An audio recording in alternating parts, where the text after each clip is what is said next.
and I think I may have had a eureka moment. They're few and far between, and I guess you could argue that it's a blind squirrel, hitting 12 o'clock twice a day. But nevertheless, I think there's something here.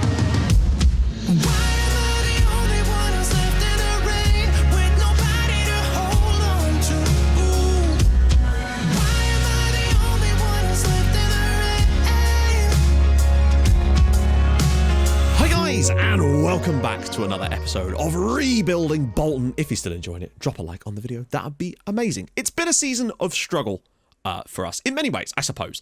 But at the end of the day, we were expected to stay up. We're 10 points clear. Looking very likely that that's going to happen. We're just picking up enough points to steadily keep ourselves as a sort of comfortable mid-table, lower mid-table team at the moment. And that's kind of fine, really, for our expectations when you look at some of the squads in this league. We are building a very young team who are improving day by day, and that's kind of all we can really hope for. We've got good backers behind us, so I think slowly but surely we can start building something to have a better season next year. Next season, maybe we'll go top half, see how we can do, maybe see if there is a playoff push in there potentially with the right signings. It might be a bit of a slower progress, because often in these rebuilding saves, I find the Championship, actually you can leap out of quite easily sometimes, and it's nice to have a different challenge. But that brings me on to the sort of changes, and I said I wanted to talk about this in the last video, and I figured we'd cover it now because we had a comment on a recent video, and obviously there were comments responding to that and good discussion around it, but I wanted to just read the comment because I think this is quite important. Ever since the update, I see the game punishing people for playing positive and creating chances. You'd get the odd game before where you didn't win despite absolute XG superiority, but now I've been noticing this happening way too often. Games where I didn't create enough chances and come back where I create enough chances and come back with a 3-2 loss against the team with 0.4 XG. Don't get it either, because at that point there's not really much else one can do. We've got the setup and it's creating enough chances, but teams are getting, 2 goals when they shouldn't even get 1. I mean, what I would say, and I feel like this is quite important, is that the XG obviously is more of a long-term metric for the season. Like, statistically speaking, using it over one game isn't the best form of judgment, but that being said, it's still a useful metric that you can use. So when we have games where we get massively we out XG our opponents massively and we lose, that's just going to happen sometimes. It's when you notice a consistent pattern of the fact that this happening constantly that you wonder if something's changed. Because again, I wouldn't be bringing this up if it was just the odd thing here and there, but it does seem that this has only really changed to be like this since the most recent patch to the game. Now, I don't know what changes they made, and I know there were match engine changes because there definitely were things that needed to be fixed in there. However, I haven't noticed any of those things actually be fixed, and it seems that it feels more FM20 like again. And I do wonder if it's quite simply that chances that were being scored before are no longer being scored, but the game is still considering them the same quality of chance. Therefore, it just looks really strange. And I don't know why that is. And I think the best example of that really is we can sort of compare where we stand in the league as far as goals scored and goals conceded versus where we stand as far as expected goals and expected goals conceded. So when you look at team goals scored, we have 28 goals currently this season. We're 16th overall in the league for that.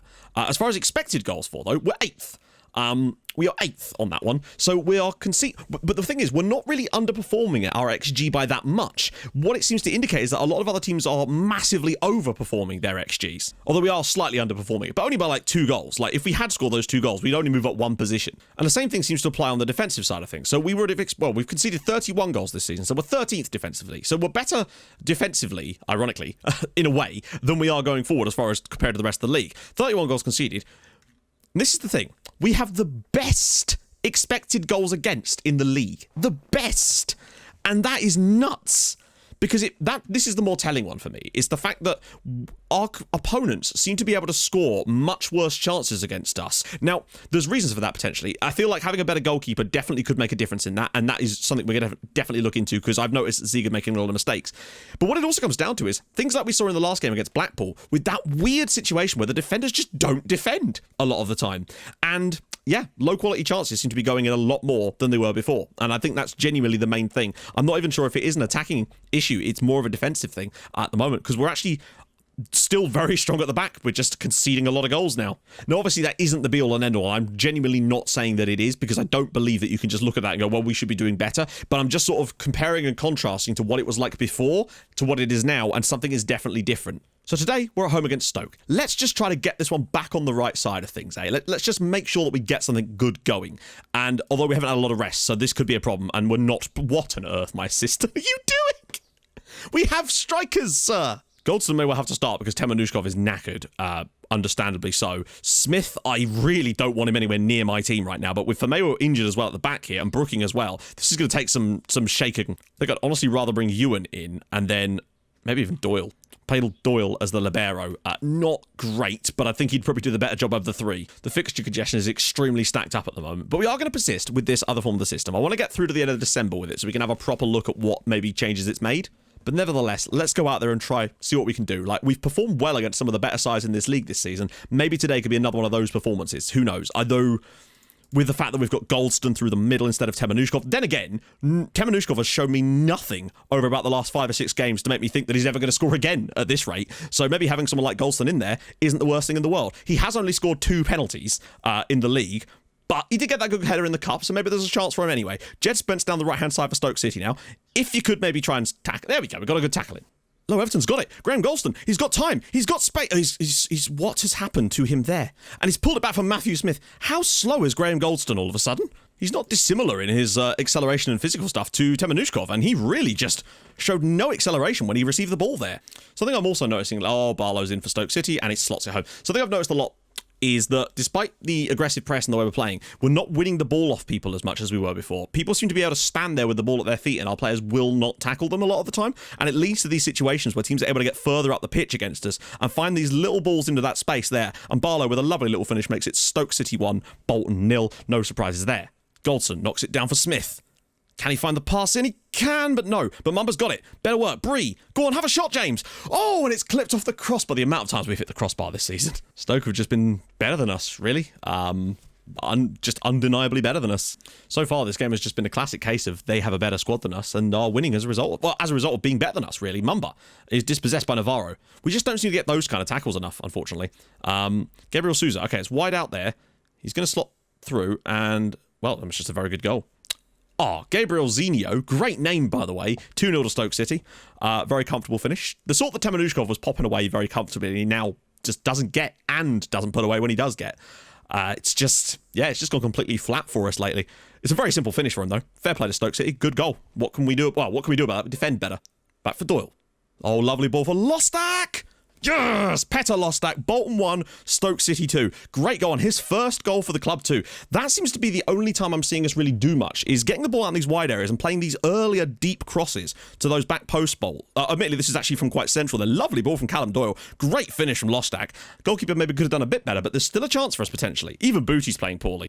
Maybe we're missing a little bit of Regan Booty in midfield as well. It's just difficult to know where to put elsewhere. Bolton 1, Stoke City 2. We lose again. They're a good side who will be right up there towards the end of the year. And we gave them a good old go. I mean, we scored exactly 1 goal off of exactly 1 XG. What more can we want, really? We did exactly what we would have expected. We just gave up too many chances in this game, which is actually unusual for us, in fairness. But nevertheless, it happened.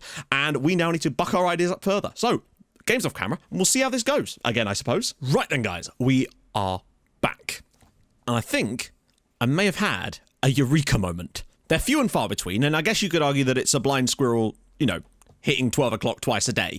But nevertheless, I think there's something here. And also, I just wanted to quickly apologise in case my demeanour has been perhaps not as upbeat and sprightly as it normally is during my normal recordings. I found out this morning that my aunt has been diagnosed with terminal cancer, and that kind of sucks. And it's sometimes difficult to just maintain that kind of sprightly attitude sometimes when things like that happen. So I do apologise for that. I'll try to get myself back in the game. So let's get on with what's actually happened off camera. But yeah, I just wanted to make that clear. So, firstly, we were home against Barnsley. Scored a really nice goal early days here. Some good little football on the edge of the box. Slipped through by Everton and put into the back of the net by who else but my man, Temenushkov. Finally, the poacher was given a chance. Unfortunately, though, on half an hour, Barnsley were able to find themselves an equaliser. Ball was popped across. Defenders all over the place. And he still managed to get a brilliant strike in, and Zia couldn't do anything about it. And then sadly, in the second half, with 18 minutes to go, ball was whipped through. Crowd of bodies. Goalkeeper can't keep it out. 2-1 to Barnsley. And this game kind of just summed up us lately. Look, it's just, conceding 2 goals off of that, I don't know. We just weren't on it, and the form had really dropped. We then followed that up with a relatively strong performance away at Luton Town. Again, Lostak missed out on the challenge, and basically all of Luton Town's XG came from this one chance, really, because obviously it was an open goal and a good strike in the initial one, and they won the game by 1-0 in the end. Once again, we created a decent number of chances, unable to score a goal, and it just continued, really. We then found ourselves away at high-flying Brentford, and a lot of these bad clearances have really cost us, because I find when we clear the ball with a head like that, the team pushes out, and they always leave that one man open, and this time it was Poku getting in there for 1-0 to Brentford late on in the game, and then we gave away a penalty as well, slotted home to Brentford, 2-0. They're a good side, but we were just in the dump at that point. Another game where I felt like we could have had a goal, but we just don't seem to be doing anything anymore, and Brentford were very good value for the win, don't get me wrong though it was quite tight up until the penalty, really. As we went away to Derby County, who are of course struggling in the league, Niall John picking the ball up, slotting it around the corner, Temenushkov gets a nice strike away, and it's literally an open net for Guy Porteous to finally give us the lead in a match, and which we did. However, the second goal kind of summed up a lot of the things I didn't like about us lately. Watch the way when Brown gets the ball here. Our player is stood right there, but doesn't put a tackle in. Eventually, we get very lucky with the way the ball deflects off of him through to Temenushkov, and he's able to slot that one home. But the tackles just weren't being made anymore. Eventually, we did manage to get a 2-0 victory away at Derby. I'd say that the victory was definitely a deserved one, but still, it was not the sort of goals I was used to us scoring, essentially. But then, something occurred to me in the middle of a game. We were at home against a very, very good Bristol City side. They took the lead after just 3 minutes, and I was like, okay, here we go again. Ball went through, great strike. Something I'd noticed was a lot of the time, our players were getting the ball in good positions, but they were overdoing it and losing the ball more than they were before. And I figured maybe that's just because they've up against tougher opposition, they're able to win the ball back off them more. And a lot of the time, they were ignoring good passing opportunities because they were trying to just run towards the goal with the ball. So all I did was I turn off, run at defence. That's all I did. Didn't put it back to like run with ball less or anything. I just set it to run with turned off run at defence. And all of a sudden, we started finding passes. Now, this isn't really the best example of that because it was just pure Temenushkov brilliance. And I think this goal actually occurred right before I made the switch as it was happening. But after that, we were fantastic. Now, what I would say is it was still fortunate for us to win the game by the amount of goals that we did. But McCallum here, he looks for the ball. Instead of shooting and continuing the run, Henry Lawrence was able to get in there and make it 2-1 Bolton. And then just before half-time, we were able to wrap things up even more here. Good defending again. Porteous knocks it down straight away to Low Everton, spins around his man, and then is able to slot this one home for 3-1 against Bristol City, who were third in the league at the time, before half-time. Second half again, much of the same. Bree, instead of trying to drive into that space, picks up Porteous, and again, he goes for the pass instead of the dribble. Able to slot it through. Temenushkov's on the end of it, 4-1 Bolton, and then it just got even better for us, as on 65 minutes, a ball was whipped in, Niall John gets on the end of it, and it's suddenly 5-1 to Bolton Wanderers. Now, what I would say, as you can see from this game, 5-1 is extremely harsh on Bristol City, who did play quite well. But what I noticed is, we were creating... The kinds of chances we were creating are the types of chances that I would be much more used to seeing us turn into goals than the ones we were creating previously. And I think that's going to make a big difference as far as getting the rub of the green in games that are a bit more even. Now, this one's a bit of an edge case, and it might just be that this is a one-off brilliant performance. But still, beating Bristol City 5-1 like that and being so clinical in front of goal is something we've really missed out on. And these chances weren't falling for us before, so maybe it's a good sign. But it's still hard to ignore that horrendous run we went on. We have 34 points. We're 18th in the league, 10 points above the drop zone. We still only have a -2 goal difference, so it's not too bad. Hull City down there as well with a +2 as well. Brandon Fleming's Hull City. Hopefully we can at least continue and start to be more competitive. Now today is going to be super difficult. We're at home against Brentford. They beat us fairly comfortably last time. I think a good sign of how this is potentially going to change is seeing how we do today compared to how we did last time. Should also point out, the change I made was to the original tactic with the inverted wingback, and that's what I'm going to go with for now, because we have won our last 2 games with that approach. And so maybe the changes just didn't really work for the players that we actually had at that time. Now, we have had a week off, which is nice, so we should be able to go basically full strength. Not a chance in hell me doing that, although Charlie Good will come back in, obviously. But yeah, they always want to put Brooking in as a libero for some reason. I don't know why, but there we go. So, is James Bree back fit yet? Not quite. But Sam McCallum did okay in the last game. John and Lawrence in the middle with Booty at left back, Porteous at right wing, and basically set up like that. The only change I made was to turn off run at defence. And we played a lot better. The moment I switched it, we started playing a lot better. Now, I have no clue if that's going to have any effect today, but I want to see if it does. Actually, no, we'll freshen the bench up. We've been changing things around so much lately. I think we could do with a freshen up bench. That looks a little bit stronger, I'd have to say. And hopefully we can show a little bit more of what I was talking about. Just playing passes instead of trying to run into aimless channels, getting the ball into better areas faster, and enabling us to create more dynamic attacking opportunities. But defensively, we're still going to have to be careful because this won't really change us defensively. If anything, I think it might end up costing us more possession in games because sometimes the passes will get misplaced, but then maybe the players were getting dispossessed and that was costing us possession. It's hard to say based on one game, but I saw something. And when you make a change in a game when you're 1-0 down and you go and win 5-1, you kind of do wonder if there's something to it. Now, it might have just been for that one game, but we will see. Low Everton bringing it forward and a good tackle on him. And even if we were to lose this game, they're a very good side. John getting in there brilliantly. Right, straight into the channel for Temenushkov. Lovely little touch back into the path of Niall John. Will he wait for the overlap? Oh, Temenushkov's got it back. And it's a whoa! Nice effort. Nice little one-touch stuff, though. Good. Well, it's been a very bad 37 minutes here, but we at least look defensively stable at the moment. Not showing a lot going forward so far, but Porteous is into the box, whips it in, punched away, well, not punched away, but cleared away. Right, go on, get in there. That's better from Critchlow Noble, getting straight on that one to John. One touch round the side for Low Everton. Good block, and Booty will go and close this one down, but better. And again, intercepted by Lawrence. Can he slip it through for someone? No, there's no run being made. There we go. Porteous has got it. This is just going to have to be whipped across for... Oh, come on, McCallum! What a stop! Oh, that's such a good piece of play, and it should have resulted in a goal. Still might get it back. Here we go. Porteous has won it back off someone. Finally, Low Everton's in. He's got to do something here. Can he score?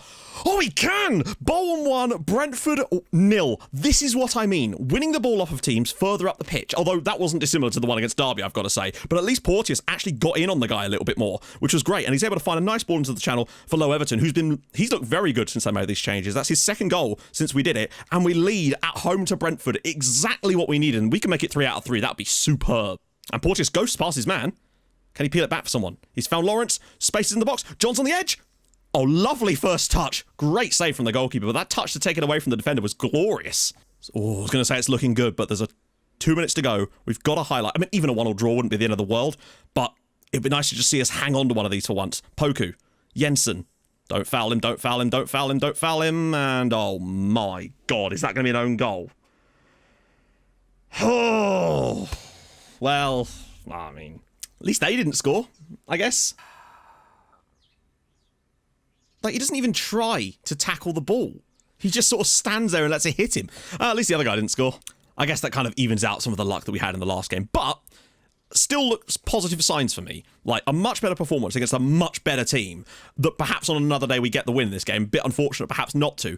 And I'm less bothered by that because I think we played so much better and looked like we were going to create goal-scoring opportunities in this match. Still not... and defended much better in this game, bar that ridiculous last piece of nonsense. But you have to accept that sometimes. So whilst I am disappointed to drop points, I still think we're heading really in the right direction now. And against weaker sides, I think we could really make this work for us for the rest of the season. And I want to see how far we can pull ourselves up as things kind of progress from here. So next episode is going to be... we're going to start off with Oxford United in the FA Cup. Trying to get a win there. 3 wins out of 4. All of a sudden the confidence is flowing. And then we can go into games against Rotherham and Blackburn and Reading, who are much more winnable matches, frankly. And that's the sort of things that we need to be picking up points there. The fixture congestion eases off massively now, and we really, really need that. And it does feel like when the fixture congestion eased up, that definitely helped us too. So that with our high-intensity play could see us finish a lot stronger this season, and that's a good sign. So, if you've enjoyed this, and I hope you have, drop a like on the video. I know it's been an absolute whirlwind this time around, but that'll be awesome. If you're new to the channel, subscribe. I stream on Twitch on Tuesdays, Thursdays, and at the weekends to go follow there too. And obviously we've got the second channel.